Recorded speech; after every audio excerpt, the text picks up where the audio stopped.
இனி summer holidays கண்ணு call GT ஹாலிடேஸ்க்கு பண்ணு. GT holidays, South India's #1 travel brand.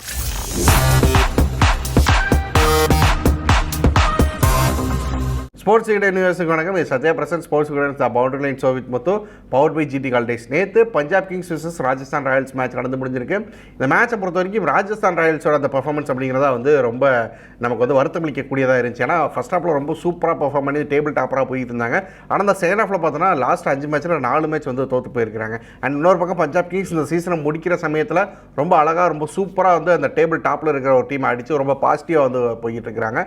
So இந்த மேட்ச்சில் ராஜஸ்தான் ராயல்ஸ் எதனால் தோத்தாங்க, ராஜஸ்தான் ராயல்ஸ் தோக்குறதுனால அந்த டேபிள் என்னென்ன மாதிரியான மாற்றங்கள் வருது, அந்த டாப் 2 ஸ்பாட்டை பிடிக்கிறதுல இன்னும் எந்தெந்த அணிகள்லாம் போட்டியில் இருக்கிறாங்கன்னு சொல்லிட்டு எல்லா விஷயங்களை பற்றியுமே நம்ம முத்துக்கிட்ட பேசி தெரிஞ்சுக்க போகிறோம். வாங்க. வணக்கம் முத்து ப்ரோ. வணக்கம் ஸ்ரீராம். நேற்று பஞ்சாப் போற போக்குல ஒரு காட்டு போயிருக்காங்க. ராஜஸ்தான் பார்த்தா ஐயோ பாவமா இருக்கு. ஆமாங்க, ப்ளூ சட்டை மாறன் ரிவ்யூ மாதிரி தான் இருக்கு. ஃபர்ஸ்ட் ஹாஃப் நல்லா இருந்துச்சு, ஏதோ பாக்குற மாதிரி இருந்துச்சு. செகண்ட் ஹாஃப் இதெல்லாம் ஏன் தான் எடுத்து அந்த மாதிரிதான் இருந்துச்சு செகண்ட் ஹாஃப். நீங்க இப்போ சொன்னீங்களே மாட்டுத்தாவணி மட்டன் கறி அதான் போட்டுக்கிட்டு இருக்காங்க. ஏன்னா செகண்ட் ஹாஃப்ல அவங்களுக்கு ஏங்க டிஃபெண்டிங்கே வர மாட்டேங்குது என்னன்னு தெரியல. 5 மேட்ச்ல 4 மேட்ச் தோத்துருக்காங்களே, அதுவும் மோசமா தோத்துருக்காங்களே. அதான் ரொம்ப ஆச்சரியமா இருக்கு. அதாவது அவங்க வருஷம் இது நடக்கிறதான். அதாவது ஆரம்பிக்கிறப்ப இன்ஜின் செம சூடு பிடிக்கும், அதுக்கப்புறம் போக போக அந்த பிளே ஆஃப் வரும்போது கொஞ்சம் சொரம் இறங்கும், குவாலிஃபை ஆக மாட்டாங்க. இந்த தடவை நல்ல வேலை எல்எஸ்ஜி பண்ண தயவுல குவாலிஃபை ஆயிட்டாங்க. அந்த கியூன்ற வார்த்தை வந்துச்சு. ஆனா ஸ்டீம் இறங்குது பாருங்க, அவங்க எப்படி மேனேஜ் பண்ண போறாங்கன்னு தெரியல. ஏன்னா இப்போ நீங்க சொன்ன மாதிரி எல்எஸ்ஜி அந்த மேட்ச் ஜெயிச்சிருந்து இன்னும் கியூ வாங்காம இருந்தாங்கன்னு வச்சுக்கோங்களேன், இது எவ்வளவு பெரிய ப்ரெஷரா போய் நின்றுருக்கும். லாஸ்ட் மேட்ச் கட்டாயம் ஜெயிக்கணும்னு போயிருக்கும்.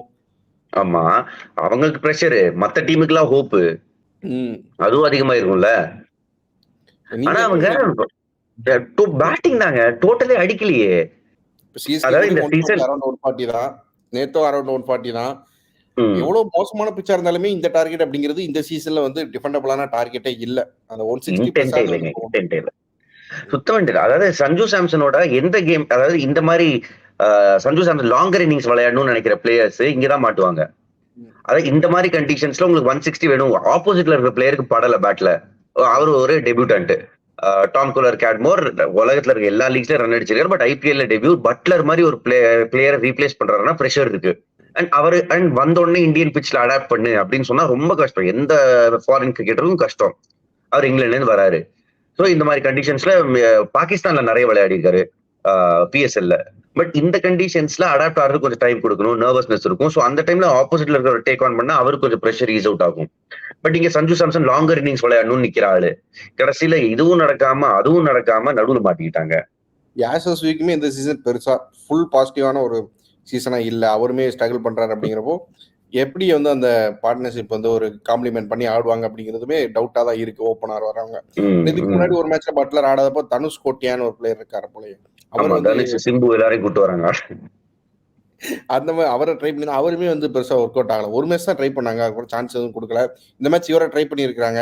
அடுத்த மேட்ச் வேற எதுவும் நடக்க வாய்ப்பு இருக்கா, இல்ல சாம்சனே ஓப்பனிங் ஆகிறேன் அப்படின்ட்டு வர வாய்ப்பு இருக்கா? அதெல்லாம் இல்லைங்க, இப்படியே தான் கண்டினியூ பண்ணுவோம். ஒரு பிளேயருக்கு ஒரு சான்ஸ் கொடுத்து தூக்குற ஆள் கிடையாது சஞ்சு சாம்சன். ஸோ இன்னும் சான்ஸ் கொடுப்பாங்கன்னு நினைக்கிறேன். அவர் நல்ல பிளேயருங்க. நம்ம வில் ஜாக்ஸ் பத்தி அவ்வளவு பேசணுமே, அதே மாதிரி இவரும் டாம் கூலர் கேட்மோர் நல்ல பிளேயர். இந்த லீக்ல நிறைய கேள்விப்பட போறோம் அவரோட பேரை. ஒரு மேட்ச் மிஸ் ஆயிருக்கு. அவர் விளையாடுறப்ப பிச் கொஞ்சம் மேபி ட்ரிக்கியா இருந்துச்சு. போக போக அந்த பிச் ஈஸ் அவுட் ஆன மாதிரி ஒரு ஃபீலிங் இருந்துச்சு. பட் அந்த நம்ம பார்த்த இன்னிங்ஸை விட அவர் பெட்டர் பிளேயர், சான்ஸ் கொடுப்பாங்கன்னு நினைக்கிறேன். ஸோ நம்ம இந்த டெக்னிக்கலா தாண்டி ஒரு மொராலா பார்க்கும்போது அந்த பிளே ஆஃப்ஸ்குள்ள போகும்போது ஒரு வின்னோட ஒரு பாசிட்டிவ் மைண்டோட போகணும்னு தான் நினைப்பாங்க. அவங்க 8 மேட்ச் ஜெயிச்சிருந்தாலும் உள்ள போகும்போது கண்டினியூஸா 4 மேட்ச் தோத்தோம் 5 மேட்ச் தோத்தோன்னு உள்ள போனா அது என்ன மாதிரி இருக்கும்னு தெரியல. அந்த விஷயத்துல நிச்சயமா இந்த எலிமினேட்டர் விளையாட போறாங்க. இதே மாதிரி போச்சுன்னா அவங்க அந்த முதல் 2 இடத்த பிடிக்கலைன்னா எலிமினேட்டர் விளையாட போறாங்க. அதுல நாக் அவுட் மேட்ச். இந்த ஃபார்ம்ல இருந்தாங்கன்னா அது சர்வைவ் ஆகணுமே. ஸோ அவங்க அந்த ஃபர்ஸ்ட் 2 பிளேஸை விட்டாங்க அப்படின்னாலே அவங்களுக்கு இந்த சீசன் பெரிய மிஸ் அப்படின்னு நம்ம எடுத்துக்கலாம். ஏன்னா இப்போ பார்த்தோன்னா இவங்க இப்படி ஆடுறதுனால சன்ரைசர்ஸ்க்கும் சிஎஸ்கேக்கும் பார்த்தோன்னா பெரிய ஹோப் கிடைச்சிருக்கும். அவங்களுக்கு நம்ம ஃபர்ஸ்ட் 2 ஸ்பாட்டுக்குள்ள போலாமோ அப்படிங்கிற மாதிரி ஒரு சின்ன ஒரு நம்பிக்கை வந்திருக்க வாய்ப்பு இருக்குல்ல. இதுல கூட ஆர்சிபி பேர் எடுத்துக்க மாட்டேங்கிற பாருங்களேன். ஆர்சிபி எப்படி பார்த்தாலும் 7 தாங்க ஜெயிக்க முடியும். எப்படியே சரி, ஓகே, அவங்க டாப் 4ல வருவாங்க. அதை மென்ஷன் பண்ணிட்டு நீங்க டாப் 2 பத்தி பேசலாம். சிஎஸ்கே எனக்கு தெரிஞ்சு ஃபார் ஃபெச்ட். எஸ்ஆர்ஹெச் இன்னைக்கு ஜெயிச்சு டாப் 2ல இடம் முடிச்சிருவாங்க. இல்ல அட்லீஸ்ட் இன்னைக்கு ஜெயிச்சு நாங்களும் இருக்கோம்னு காமிப்பாங்க. அதுக்கப்புறம் ஆர்ஆரோட last match against KKR determine பண்ணுவோம். ஸோ இந்த நம்ம வந்து ஆர்ஆர் கேகேஆர் மேட்ச் வந்து பெருசாக இம்பார்ட்டண்ட்டாக இருக்காது அப்படின்னு நினைச்சோம். மேபி அது வந்து அந்த ஃபர்ஸ்ட் 2 ஸ்பாட்டை டிசைட் பண்றதுல ஒரு முக்கியமான கேமா வந்து இருக்கும்னு நினைக்கிறேன். ஸோ லாஸ்ட் லீக் கேம் வரைக்குமே பரபரப்பாக தான் போக போகுது. அப்படின்னா ஆமா, பிளஸ் கேகேஆர் முதல் 2 பிளேஸ்ல இடத்த பிடிச்சிட்டாங்க. இப்போ எஸ்ஆர்ஹெச்சா ஆர்ஆரா அங்க போறது அப்படின்றதுதான் கேள்வி. எனக்கு தெரிஞ்சு இன்னைக்கு எஸ்ஆர்ஹெச் குவாலிஃபிகேஷன் தகுதி அடைஞ்சிருவாங்க. அதுக்கப்புறம் 1-2 அவங்களா ஆர்ஆரான்னு ஒரு போட்டி அவங்க 2 பேருக்குள்ள டைரக்டா நடக்கும். அது நல்லா இருக்கும் பார்க்க. சிஎஸ்கேவுக்கும் ஆர்சிபிக்கும் யாரு குவாலிஃபை ஆக போறாங்கன்ற ஒரு போட்டி நடக்கும். ஸோ ரொம்ப இன்ட்ரெஸ்டிங்காக போக போகுது. சரி, நம்ம நேற்று மேட்ச் பற்றி கொஞ்சம் பேசிடலாம். நேற்று மேட்ச் பார்த்தோன்னா பஞ்சாப் வந்து ரொம்ப நல்லாவே பண்ணியிருந்தாங்க. ஒரு ரீசனபிளான 140 அரௌண்ட் 140 அவங்கள வந்து கட்டுப்படுத்தியிருந்தாங்க. அப்புறம் அதை வந்து டார்கெட் வந்து சேஸ் பண்ணுறப்போ சாம் கரன் ரொம்ப மெச்சூர்டாக ரொம்ப அழகாக வந்து ஒரு இன்னிங்ஸ் ஆடி கொடுத்துட்டு போயிருந்தாரு. அவர் ஊருக்கு கிளம்புறப்போ அப்படி வந்து சூப்பராக ஒரு இன்னிங்ஸோட முடிச்சுட்டு போயிருக்கிறாரு. இல்ல, அந்த டாஸ்ல அவர் பேசினதை நீங்க கேட்டீங்களா? டாஸ்ல என்ன சொன்னாருன்னா, ஆமா இதுதான் கடைசி மேட்ச், ஆனா நாங்க ஒன்னும் சும்மா விட்டு போற பிளேயர்ஸ் கிடையாது, நாங்க வந்து முட்டி மோதி பார்த்து போனோம் ஒரு பஞ்ச் டைலாக் மாதிரி பேசினாரு. அண்ட் கேம்ல அவரு எப்படின்னா, நம்ம இந்த சுட்டி குழந்தைன்னு பேர் வச்சு அவர் ரொம்ப ஒரு செல்ல குட்டி அப்படின்னு தான் ஒரு பேரு கொடுத்து வச்சிருக்கோம். பட் அவரோட பழகினவங்க கிட்ட நான் நிறைய பேசியிருக்கேன். சம கோவக்காரரு, பயங்கர ஒரு ஆட்டிடியூட் இந்த பாசிட்டிவ் சைட்ல சொல்றேன். என்னால முடியும் அப்படி நம்புற ஒரு ஆளு, கோவக்காரரு, இப்படிதான் அவரோட நேச்சுரல் கேரக்டரா. சோ அந்த கேரக்டர் அப்படியே ஓவர்ல வெளிக்காட்டினார் பாருங்களேன். எக்ஸ்டர்னல் பிரஷர், இப்ப நீங்க நிறைய பிளேயர்ஸ் எடுத்துக்கோங்க, ஆக்ஷன் வர வர பெர்ஃபார்மன்ஸ் பெட்டர் ஆகும். அந்த கேட்டகரி கூட நீங்க சேர்த்துக்கலாம் கிரிட்டிசைஸ் பண்ணணும்னு நினைச்சீங்கன்னா. பட் பாசிட்டிவ் ஒரு அணுகுன விதம், யசஸ்வி ஜெய்ஸ்வால் விக்கெட் எடுத்து செலிப்ரேட் பண்ணது, அண்ட் பேட்டிங்ல அந்த டிட்டர்மினேஷன் இருந்துச்சு. நான் ஜெயிச்சு கொடுக்குறேன்டா என் டீமுக்குன்ற ஒரு டிட்டர்மினேஷன் இருந்துச்சு அவர்கிட்ட. மேபி அந்த நெக்ஸ்ட் சீசன் ரீடைன் பண்றாங்கன்னு வச்சுப்போம். ரீடைன் பண்றதுக்கு ஒரு பிளேயர் ரீடைன் பண்றாங்களோ 3 பிளேயர் ரீடைன் பண்றாங்களோ அந்த நம்பர்ஸ் தெரியல, என்ன தெரியும் பண்றாங்கன்னா அதுல வந்து சாம் கரன் ஒரு சாய்ஸா இருக்க வாய்ப்பு இருக்குமா? உங்களுக்கு வாய்ப்பு இருக்கு. ஏன்னா இந்த சீசன் அந்த டீம் வந்து சரியா எடுப்படலன்னு குற்றச்சாட்டு நியாயமானது. பட் பர்சனலா பாத்தீங்கன்னா உங்களுக்கு வந்து 250-200 ரன் அடிக்கிறாரு ஒரு சீசன், 15 விக்கெட்டுக்கு மேல எடுத்திருக்காரு. சோ அப்ப லீக்ல one of the top allrounders. அதனால ரிட்டென்ஷனுக்கு அவரோட பேர் நிச்சயமா இருக்கும். என்ன இந்த இப்ப 17 கோடி கொடுத்து வச்சிருக்காங்க. சோ நீங்க வந்து அண்ட் ரிட்டென்ஷன் ரூல்ஸ் மாறலாம். ஒரு சில டீம்ஸ் வந்து எக்ஸ்ட்ரா பிளேயர்ஸ் ரீடைன் பண்ண வேணும்னு கேட்டுக்கிட்டு இருக்காங்க, ஒரு சில டீம்ஸ் கம்மியா கேட்டுக்கிட்டு இருக்காங்க. எக்ஸிஸ்டிங் ரூல் படி 4 பிளேயர்ஸ் நீங்க ரீடைன் பண்ணலாம், சில டீம்ஸ் 6-8ன்னு கேட்டுக்கிட்டு இருக்காங்களாம். இதெல்லாம் என்ன நினைக்கிறீங்க? சில டீம்ஸ் ஒரு பிளேயர் இருந்தா கூட போதுங்கிறாங்க, சில டீம்ஸ் 8 பிளேயர் கேட்கறாங்க. என்ன அடிப்படையில வந்து இதெல்லாம் கேட்கறாங்க? அவங்க டீம் பேலன்ஸ் வந்து பாதிக்கப்படக்கூடாதுன்னா எதனால கேட்கறாங்க? இல்ல, இப்போ மெயினா என்னதுன்னா, உங்களுக்கு வந்து டீமோட கோர்னு இருக்கு. இப்ப பப்ளிக் வந்து ஒரு டீமை பிடிக்குது. இப்போ ஃபார் எக்ஸாம்பிள் நான் சொல்றேன், இப்போ ஆர்சிபிக்கு வந்து ராஜஸ்தான்ல இருக்கிறவரோ குவாலியர்ல இருக்கிறவரோ ஃபேனா இருக்கலாம். எதனால? ஏன்னா விராட் கோலி அந்த டீம்ல இருக்காரு, ஆர் ஒரு இன்னார் அந்த டீம்ல இருக்காரு. பட் நீங்க ரீடைன் பண்ணணும்ன்ற ரூல்ஸ்ல அந்த பிளேயரை விட்டுட்டீங்கன்னா அவர் வந்து அந்த டீமோட பாசம் போய் இப்ப அந்த எந்த பிளேயர் பிடிக்குமோ அவர் அந்த டீம் சப்போர்ட் பண்ண ஆரம்பிச்சிட்டாருன்னா, சோ ஒவ்வொரு டீமுக்கு ஒரு கோர்ன்றது ஒண்ணு வேணும். அதை ரீடைன் பண்றதுக்கு எவ்வளவு? அண்ட் இப்போ சிஎஸ்கேவோ மும்பை இந்தியன்ஸோ இந்த மாதிரி டீம் வந்து காலங்காலமா ஒரே ஒரு கோர் வச்சு விளையாடின டீம், ரொம்ப ரேரா அவங்க கூட இருந்த பிளேயர்ஸை விடுவாங்க.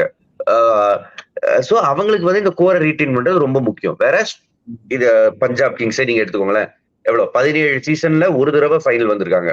அந்த டீமுக்கு கோர்ன்றதே கிடையாது. அவங்க வந்து பரோட்டா சூரி ஃபேன்ஸ், எல்லா கோட்டையும் எழுதி முதல்ல இந்த ஆர்மி, அவங்களுக்கு கோர்ன்றது கிடையாது. சோ அவங்க வந்து ரிட்டென்ஷனே வேண்டாம், எல்லாரையும் ஃபர்ஸ்ட் ஆரம்பிக்க சொல்லு, இந்த மாதிரிதான் அவங்க கேட்பாங்க.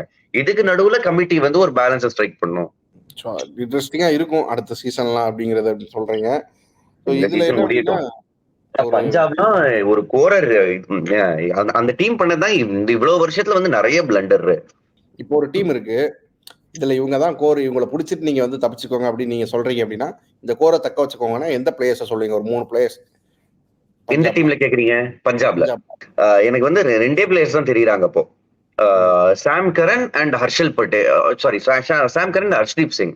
ஸோ ஆனால் அவங்க பண்ண ரொம்ப நல்ல காரியம், ஹர்ஷ்தீப் சிங்கை மட்டும்தான் வந்து அந்த ஸ்டார்ட்ல இருந்தே ஃபைன் பண்ணி கூட்டு வந்து அவரை வந்து இந்தியன் டீமுக்கு இப்போ ஒரு முக்கியமான பிளேயர் அப்போ வந்து வேர்ல்டு கப்புக்குலாம் போறாரு அப்படின்னா இது வரைக்குமே வந்து அவங்க வந்து கூட்டு வந்திருக்கிறாங்க. பண்ண ஒரே நல்ல விஷயம் அந்த விஷயம் தான் நினைக்கிறேன் பிளேயர்ஸ் விஷயத்துல. ஆமா, அது நல்லா பண்ணாங்க. ஹர்ஷ்தீப் சிங் இதுக்கு போன வேர்ல்டு கப் விளையாடுறதுக்கும் இந்த டீமோட அவர் இருந்து கொடுத்த பெர்ஃபார்மன்ஸ் வந்து ரொம்ப ரொம்ப நல்லா இருந்துச்சு. இந்த சீசனும் அவரை பேக் பண்ண விதம் நல்லா இருக்கு.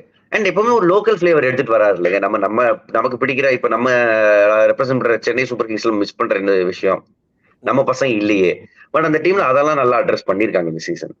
2-3 சீசனாவே லோக்கல் பிளேயர்ஸ்க்கு சான்ஸ் கொடுக்குறாங்க. பிரப் சிம்ரன், அதுக்கப்புறம் ஹர்ஷ்தீப், ஒரு ஹர்ப்ரீத், அந்த சர்க்கிள்ல வர பிளேயர்ஸ்க்கு வாய்ப்பு கொடுக்குறாங்க. அது ஒரு நல்ல விஷயம் தான். ஸோ நம்ம இப்போ இங்கிலாந்து பிளேயர்ஸ்லாம் கிளம்ப ஆரம்பிச்சிட்டோம், அதை பற்றி பேசணும். சாம் கரன் வந்து கிளம்பிட்டார் அப்படின்னு. பஞ்சாபுக்கு பெரிய வந்து இது இல்லை. லாஸ்ட் மேட்ச் ஒரு மேட்ச் இருந்தாலும் அவங்க வந்து பெருசாக இது பண்ண போறது இல்லை.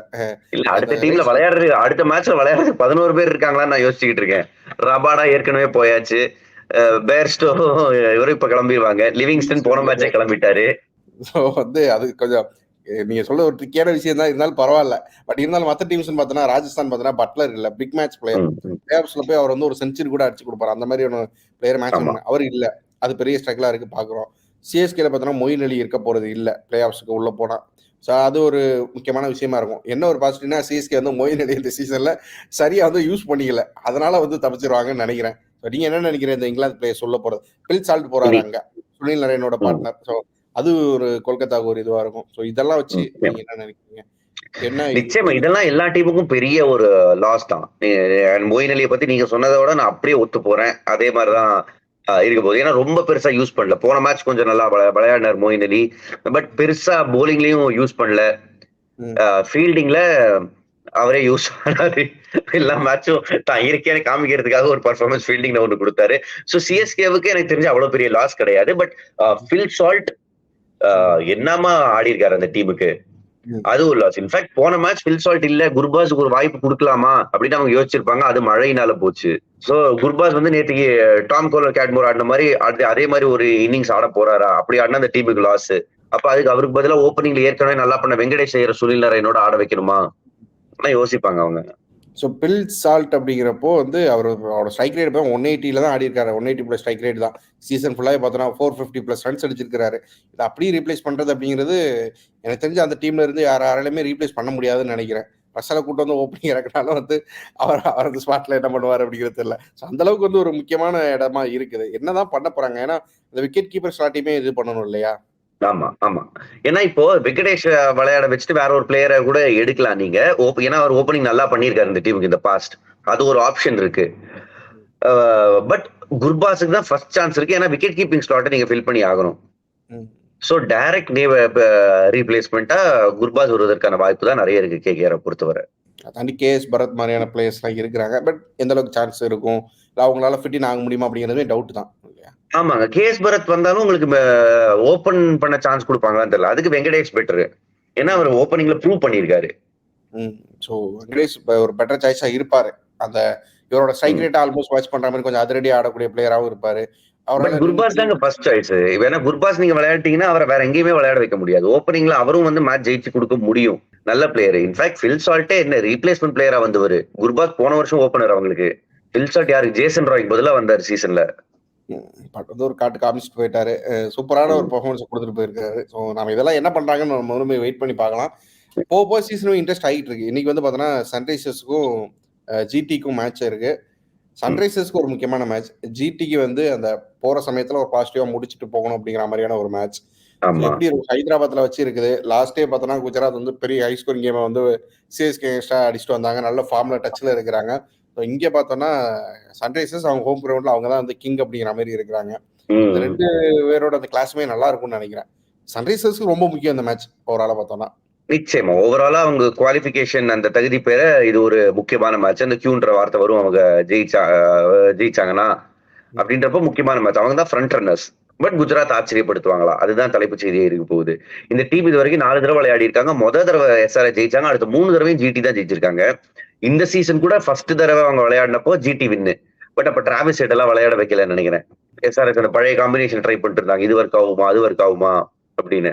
அப்ப இருந்த எஸ்ஆர்ஹெச்க்கும் இப்ப இருக்கிற எஸ்ஆர்ஹெச்க்கும் மிகப்பெரிய வித்தியாசம் இருக்கு. எனக்கு தெரிஞ்ச அவங்க தான் ஃபேவரட்ஸ் டு வின். ஜிடி வேணா ஆச்சரியப்படுத்தலாம் நம்மள.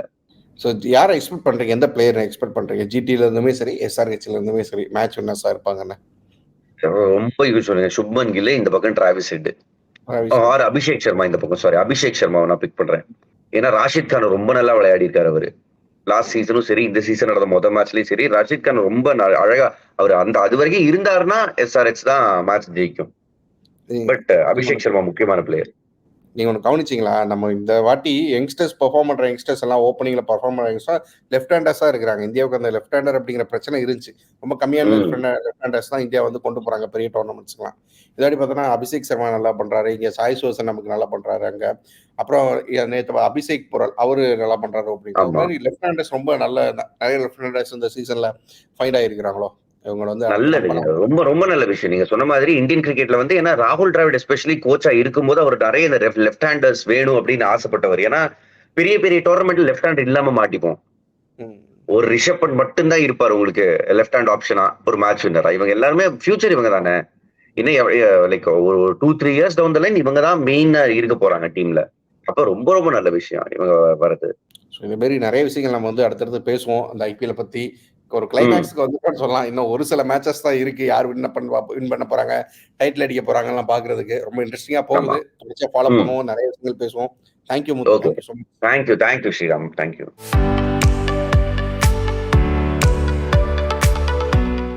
இனி சம்மர் ஹாலிடேஸ் கண்ணு கால் ஜிடி ஹாலிடேஸ்க்கு பண்ணு.